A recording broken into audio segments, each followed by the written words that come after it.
नमस्कार साहित्य प्रेमियों, आपका स्वागत है साहित्य सागर चैनल में। आज हम लेकर आए हैं मुंशी प्रेमचंद जी की लिखी तगादा। ऐसेर चेतराम ने स्नान किया, शिवजी को जल चढ़ाया, 2 दाने मिर्च चबाए, 2 लोटे पानी पिया और सोटा लेकर तगादे पर चले। सेठ जी की उम्र कोई 50 की थी। सिर के बाल झड़ गए थे और खोपड़ी ऐसी साफ सुथरी निकल आई थी जैसे ऊसर खेत। आपकी आंखें थी तो छोटी लेकिन बिल्कुल गोल।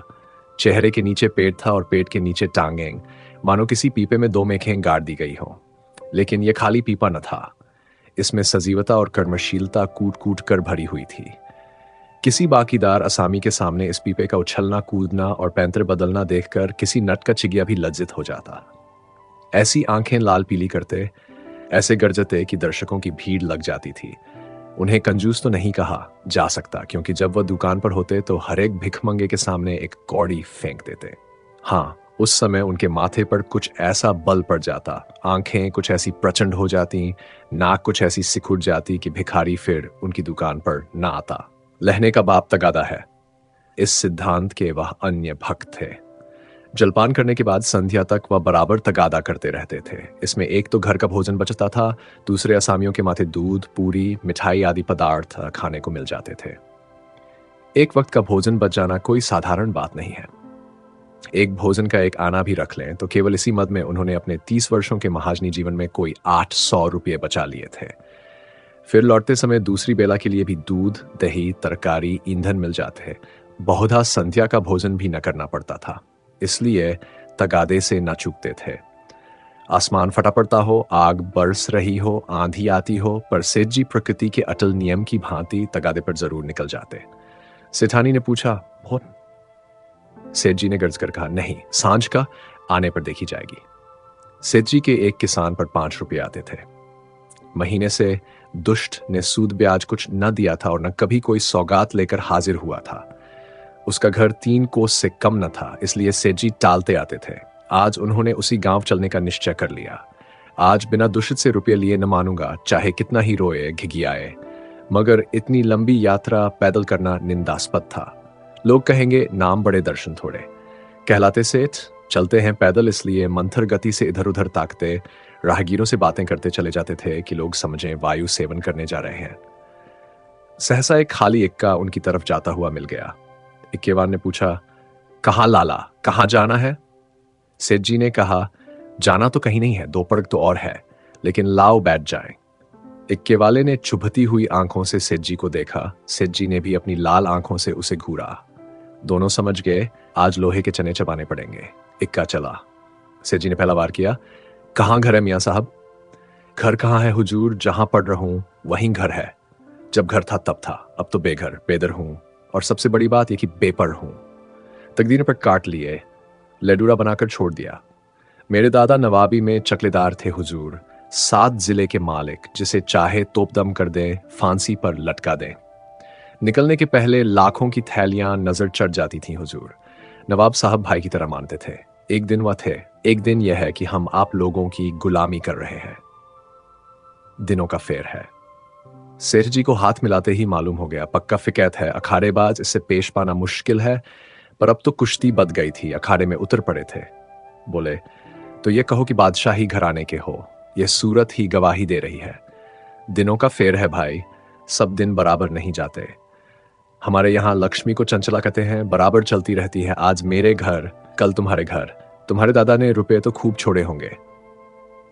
इक्के वाला, अरे सेठ, उस दौलत का कोई हिसाब न था। न जाने कितने तहखाने भरे हुए थे, बोरों में सोने चांदी के डले रखे हुए थे, जवाहरात टोकरियों में भरे पड़े थे। एक एक पत्थर 50-50 लाख का, चमक दमक ऐसी थी कि चिराग मात। मगर तकदीर भी तो कोई चीज है। इधर दादा का 40वां हुआ, उधर नवाबी बुर्द हुई, सारा खजाना लुट गया। छगड़ों पर लाद लाद कर लोग जवाहरात ले गए। फिर भी घर में इतना बच रहा था कि अब बाजान ने जिंदगी भर ऐश किया, ऐसा ऐश किया कि क्या कोई भकुआ करेगा। 16 कहारों के सुखपाल पर निकलते थे, आगे पीछे चौबदार दौड़ते चलते थे। फिर भी मेरे गुजर भर को उन्होंने बहुत छोड़ा। अगर हिसाब किताब से रहता तो आज भला आदमी होता, लेकिन रईस का बेटा रईस ही तो होगा। एक बोतल चढ़ाकर बिस्तर से उठता था, रात रात भर मुजरे होते रहते थे। क्या जानता था एक दिन ये ठोकरें खानी पड़ेंगी।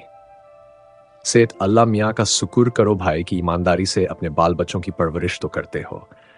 नहीं तो हमारे तुम्हारे कितने ही भाई रात दिन कुकर्म करते रहते हैं, फिर भी दाने दाने को मोहताज रहते हैं।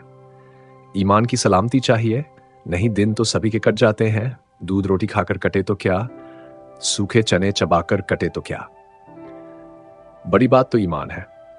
मुझे तो तुम्हारी सूरत देखते ही मालूम हो गया था कि नीयत के साफ सच्चे आदमी हो। बेईमानों की तो सूरत ही से फटकार बरसती है।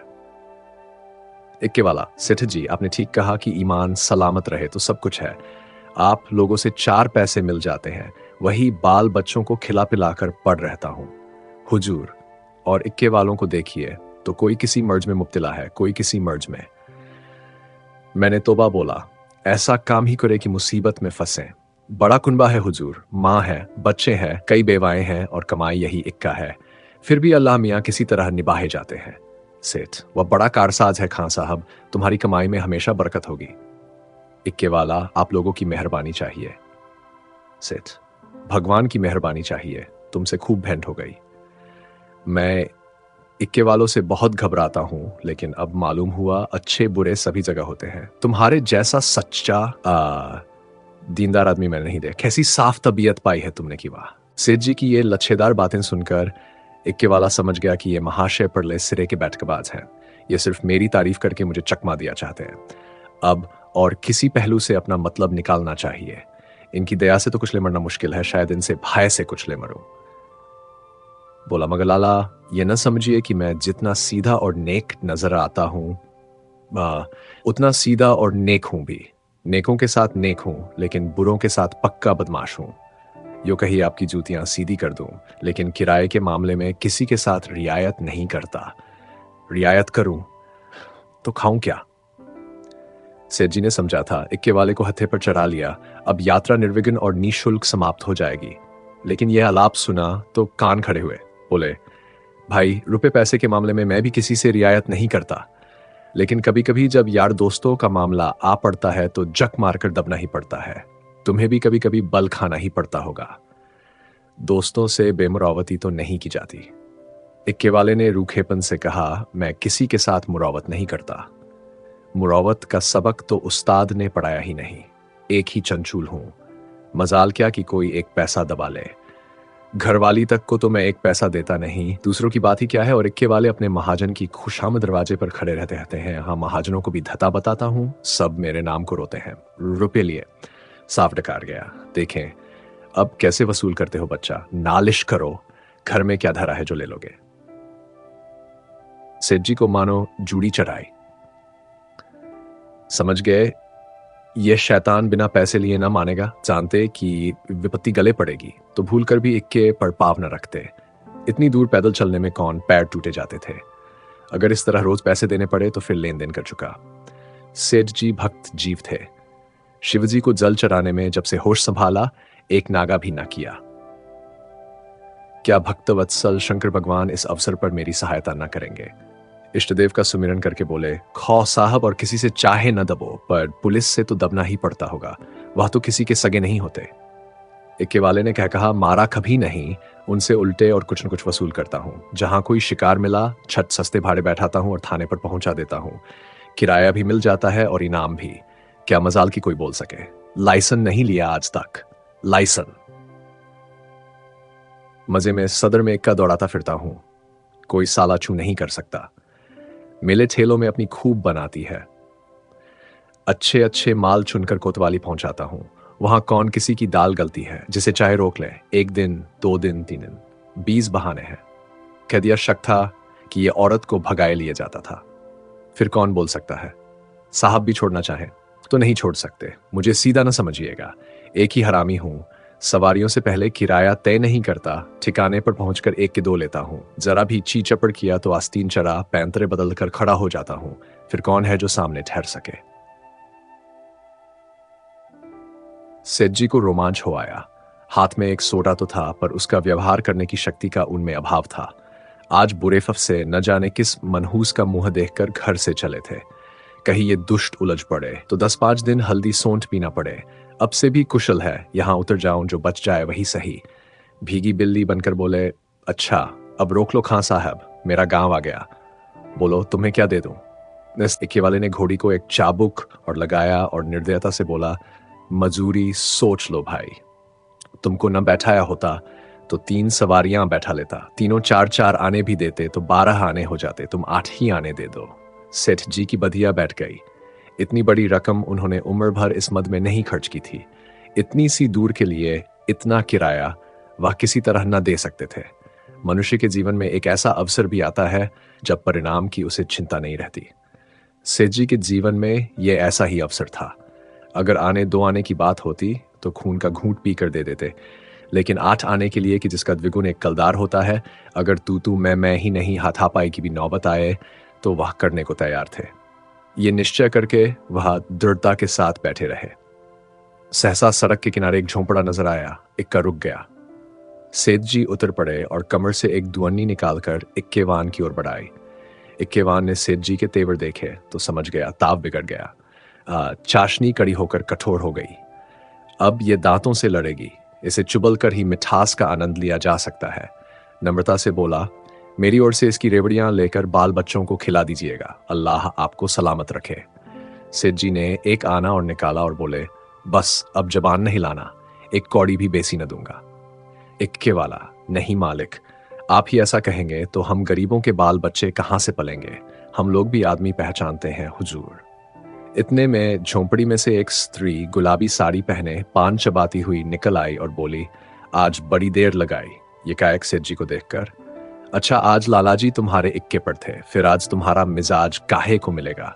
एक चेहरे शाही तो मिली ही होगी, इधर बढ़ा दो सीधे से। ये कहकर वह सेठ जी के समीप आकर बोली, आराम से चरपैया पर बैठो लाला, बड़े भाग थे कि आज सवेरे सवेरे आपके दर्शन हुए। उसके वस्त्र मंद मंद महक रहे थे। सेठ जी का दिमाग ताजा हो गया। उसकी ओर कनखियों से देखा। औरत चंचल, बांकी कटीली, तेज तर्रार थी। सेठानी जी की मूर्ति आंखों के सामने आ गई, भद्दी, थल थल पिल पिल, पैरों में बेवाय फटी हुई, कपड़ों से दुर्गंध उड़ती हुई। सेठ जी नाम मात्र को भी रसिक न थे, पर इस समय आंखों से हार गए। आंखों को उधर से हटाने की चेष्टा करके चारपाई पर बैठ गए। अभी कोस भर की मंजिल बाकी है, इसका ख्याल ही न रहा। सत्री एक छोटी सी पंखिया उठा लाई और सेठ जी को चलने लगी। हाथ की प्रत्येक गति के साथ सुगंधा का एक झोंका आकर सेठ जी को उन्मत्त करने लगा। सेठ जी ने जीवन में ऐसा उल्लास कभी अनुभव न किया था। उन्हें प्राय सभी घृणा की दृष्टि से देखते थे। चोला मस्त हो गया, उसके हाथ से पंखिया छीन लेनी चाहिए। तुम्हें कष्ट हो रहा है, लाओ मैं जल लूं। यह कैसी बात है लाला जी, आप हमारे दरवाजे पर आए हैं, क्या इतनी खातिर भी न करने दीजिएगा? और हम किस लायक हैं? इधर कहीं दूर जाना है? अब तो बहुत देर हो गई, कहां जाएगा? सेठ जी ने पापी आंखों को फेर कर और पापी मन को दबाकर कहा, यहां से थोड़ी दूर पर एक गांव है, वहीं जाना है, सांझ को इधर ही से लौटूंगा। सुंदरी ने प्रसन्न होकर कहा, तो फिर आज यहीं रहिएगा, सांझ को फिर कहां जाएगा? एक दिन घर के बाहर की हवा भी खाए, फिर न जाने कब मुलाकात होगी। इक्के वाले ने आकर सेठ जी के कान में कहा, पैसे निकालिए तो दाने चारे का इंतजाम करूं। सेठ जी ने चुपके से अठन्नी निकाल कर दे दी। इक्के वाले ने फिर पूछा, आपके लिए कुछ मिठाई लेता आऊं? यहां आपके लायक मिठाई तो क्या मिलेगी? हाँ, मुंह मीठा हो जाएगा। सेठ जी बोले, मेरे लिए कोई जरूरत नहीं, हाँ बच्चों के लिए यह 4 आने की मिठाई लिवाते आना। चवनी निकालकर सेठ जी ने उसके सामने ऐसे गर्व से फेंकी मानो इसकी उनके सामने कोई हकीकत नहीं है। सुंदरी के मुंह का भाव तो देखना चाहते थे, पर डरते थे कि कहीं वह ये न समझे लाला चवन्नी क्या दे रहे हैं, मानो किसी को मोल ले रहे हैं। इक्के वाला चवन्नी उठाकर जा ही रहा था कि सुंदरी ने कहा, सेठ जी की चवन्नी लौटा दो। लपक कर उठा ली, शर्म नहीं आती? ये मुझसे रुपया ले लो, 8 आने की ताजी मिठाई बनवा कर लाओ। उसने रुपया निकालकर फेंका। सेठ जी मारे लाज के गट गए। एक इक्केवान की भटियारिन जिसकी टके की भी औकात नहीं, इतनी खातिरदारी करे कि उनके लिए पूरा रुपया निकालकर दे दे, यह भला वह कैसे सह सकते थे? बोले, नहीं नहीं, यह नहीं हो सकता, तुम अपना रुपया रख लो। रसिक आंखों को तुक करके, मैं रुपया दिए देता हूं, ये लो, 8 आने की ले लेना।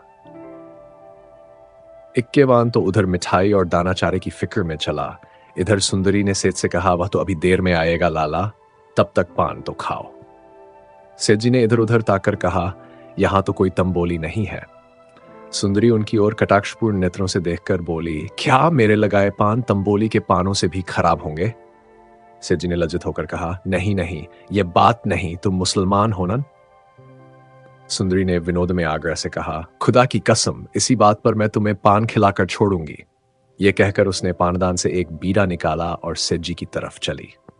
सेठ जी ने 1 मिनट तक तो हाँ किया, फिर दोनों हाथ बढ़ाकर उसे हटाने की चेष्टा की, फिर जोर से दोनों ओंठ बंद कर लिए। पर जब सुंदरी किसी तरह न मानी तो सेठ जी अपना धर्म लेकर बेतहाशा भागे। सोंटा वहीं चारपाई पर रह गया। 20 कदम पर जाकर आप रुक गए और हाँफ कर बोले, देखो, इस तरह किसी का धर्म नहीं लिया जाता। हम लोग तुम्हारा छुआ पानी पी लें तो धर्म भ्रष्ट हो जाए। सुंदरी ने फिर दौड़ाया। सेठ जी फिर भागे। इधर 50 वर्ष से उन्हें इस तरह भागने का अवसर न पड़ा था। धोती खिसककर गिरने लगी, मगर इतना अवकाश न था कि धोती बांध ले। बेचारे धर्म को कंधों पर रखे दौड़े चले जाते थे। न मालूम कब कमर से रुपयों का बटुआ खिसक पड़ा। जब एक 50 कदम पर फिर रुके और धोती ऊपर उठाई तो बटुआ नदारद। पीछे फिरकर देखा। सुंदरी हाथ में बटुआ लिए उन्हें दिखा रही थी और इशारे से बुला रही थी, मगर सेठ जी को धर्म रुपये से कहीं प्यारा था। 2-4 कदम चले फिर रुक गए। यकायक धर्म बुद्धि ने डॉट बताई, थोड़े रुपये के लिए धर्म छोड़े देते हो, बहुत मिलेंगे, धर्म कहाँ मिलेगा? ये सोचते हुए वह अपनी राह चले, जैसे कोई कुत्ता झगड़ालू कुत्तों के बीच से आहत दुम दबाए भागा जाता हो और बार बार पीछे फिरकर देख लेता हो कि कहीं वे दुष्ट आ तो नहीं रहे हैं। यदि इस प्रस्तुति ने आपके हृदय को स्पर्श किया हो तो कृपया इस वीडियो को लाइक करें, कमेंट करें और साहित्य सागर चैनल को सब्सक्राइब करना न भूलें। धन्यवाद।